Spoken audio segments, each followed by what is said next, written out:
Because here's the thing, every guy I coach asks me the same question. Do I need to lose muscle? Do I need to build muscle? Should I be lean like a runner, big like a rugby player, or somewhere in between?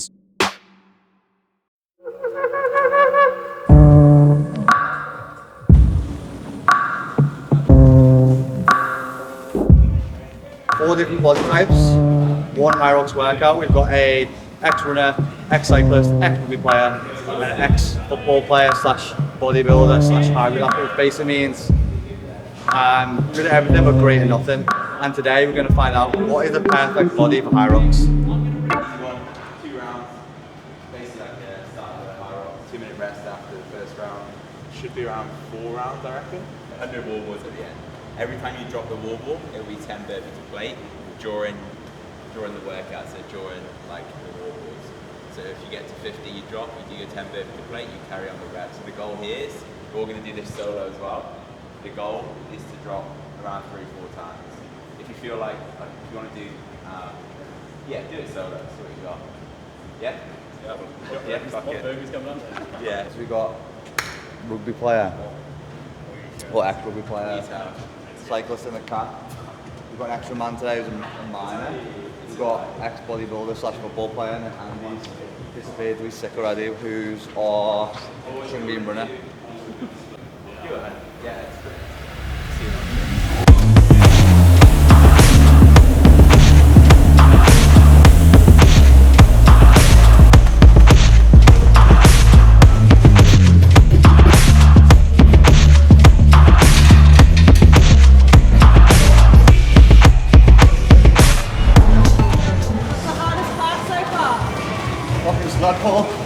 All the sleds are fucking heavy here. How's your run feeling?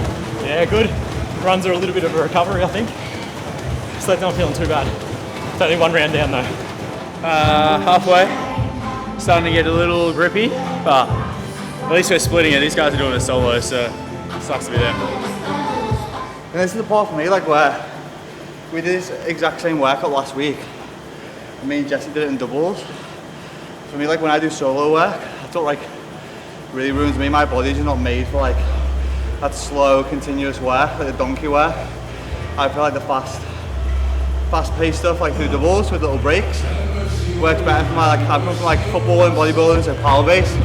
Whereas like Jesse, cyclist, Andy, runner, they've got that like longer rugby base, so they pull through better. So this next round I'll probably be on my arse a little bit.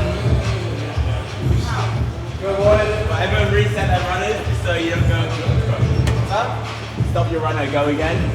Just so you get to, it doesn't get to 10k.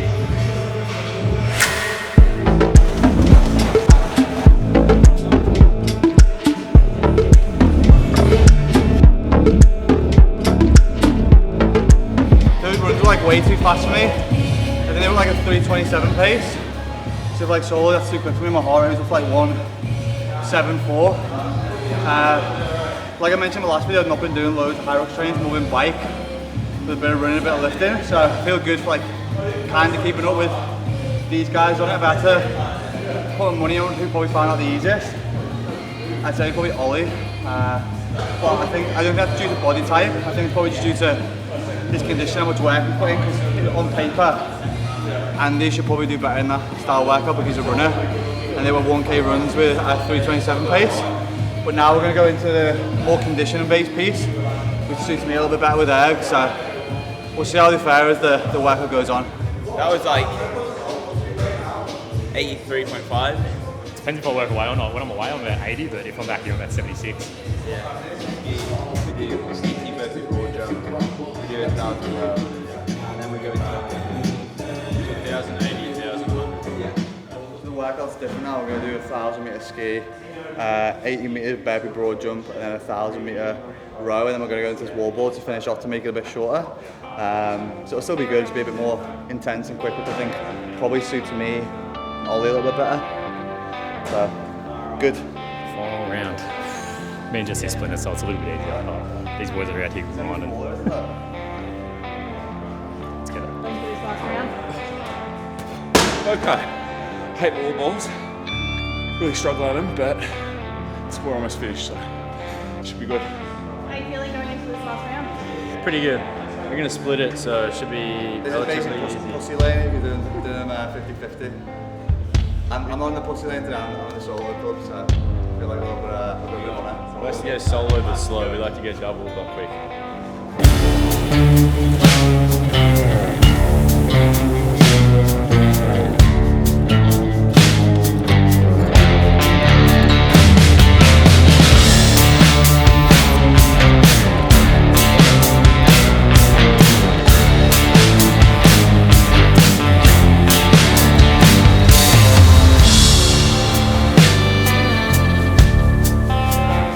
We've got wall balls, and we're doing this to ollies. We have to change it up a little bit. Ollie special Timings are a bit off. But still a great stimulus. The thing is, you always adapt. You know, it's part of the journey. Yeah.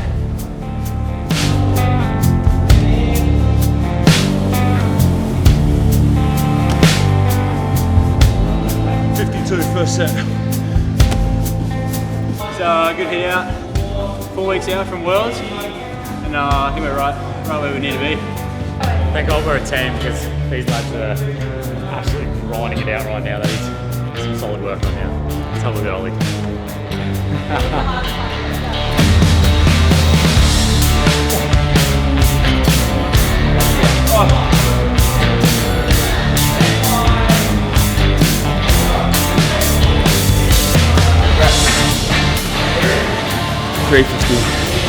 The workout's done.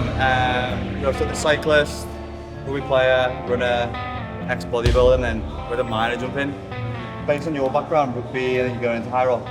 What do you think, like, was your strength coming from rugby coming into Hyrox?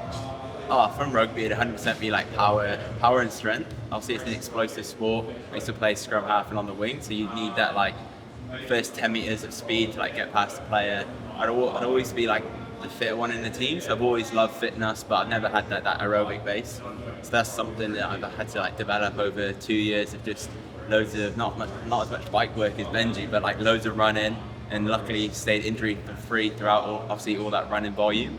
And now it can transition into Hyrox, but having that strength, obviously it's good for the sleds, it's good for the pool. I don't go into there worried because I know I'm strong enough to get through there. So for me, it's working on like the running aspect of Hyrox, because everything else, even wall balls, you know, I'm strong in that area because of my background. Whereas obviously all these guys, Andy, he's a runner, it humbles me trying to keep up with him on the runs, but then obviously in the stations, I can move it a little bit better. That's why he's got these huge abductors as well between his legs. But this I don't know how they don't get smaller. This is the only minor. I think he's gone sub 60 in solo pro as well. So like, it just goes to show well, I haven't given the verdict of what I think the best body type is yet, but like, it goes to show it doesn't matter what your base you start with. Like, Ollie's probably put the most work in out of anyone, which is why he's got the result. Yeah. Which I think, it's obviously where you start is important, which we're going to go through, but also it's what you do with that starting point that really matters. Yeah, and there's so many programs out there at the minute, and obviously we talk about it a lot, that it's just one program and it tries to cover everyone. But I feel like with Hyrox, and that your hybrid training it's good having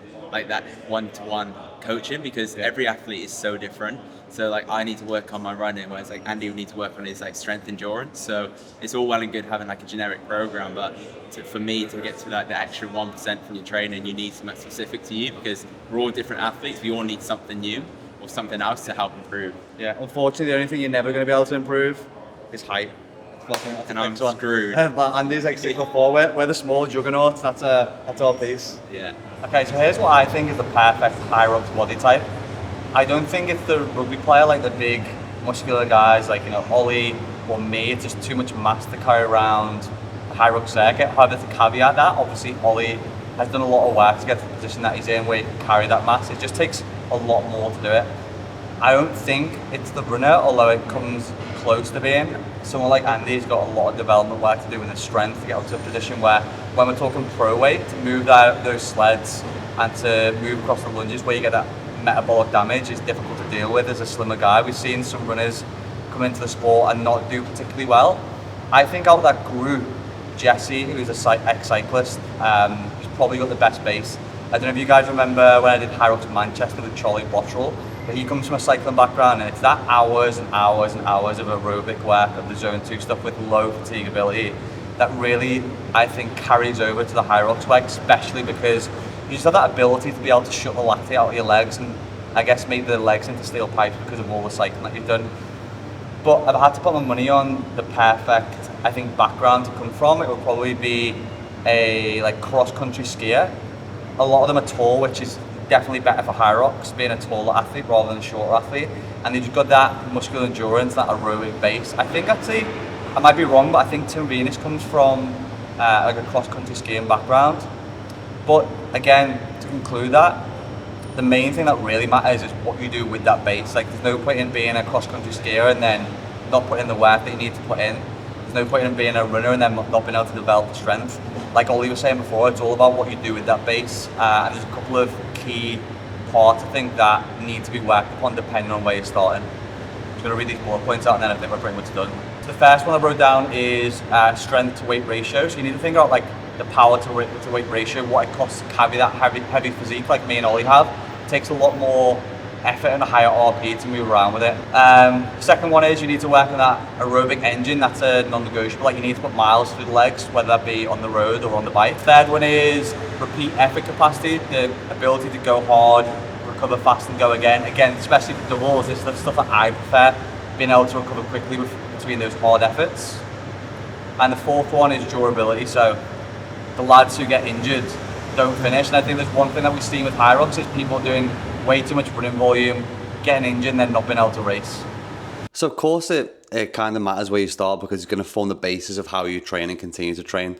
And this is obvious from the session, but you can't just rely on genetics, or you can't just rely on what was done in early childhood, because hard work does matter. And if you want to know which traits you are missing for Hyrox and for hybrid training, and what to actually do to train for them, what I'll do is I'll leave a link in the description, which is the hybrid body plan. You can jump on here, there'll be some information. If you even want to book in a call directly with me to run over some of these traits, then you can do, because this is the exact thing I run through on a testing week with new clients. It's a diagnostics, and you need to know who you are, where you're at, where your weaknesses are, if you ever want to progress. And if you're starting with a background like one of us four, let me know which one you're starting with in the comments, and also what you feel like you're struggling with most. Don't forget, ladies and gentlemen, please like the video and subscribe. It massively helps me for future videos. I'll see you in the next one.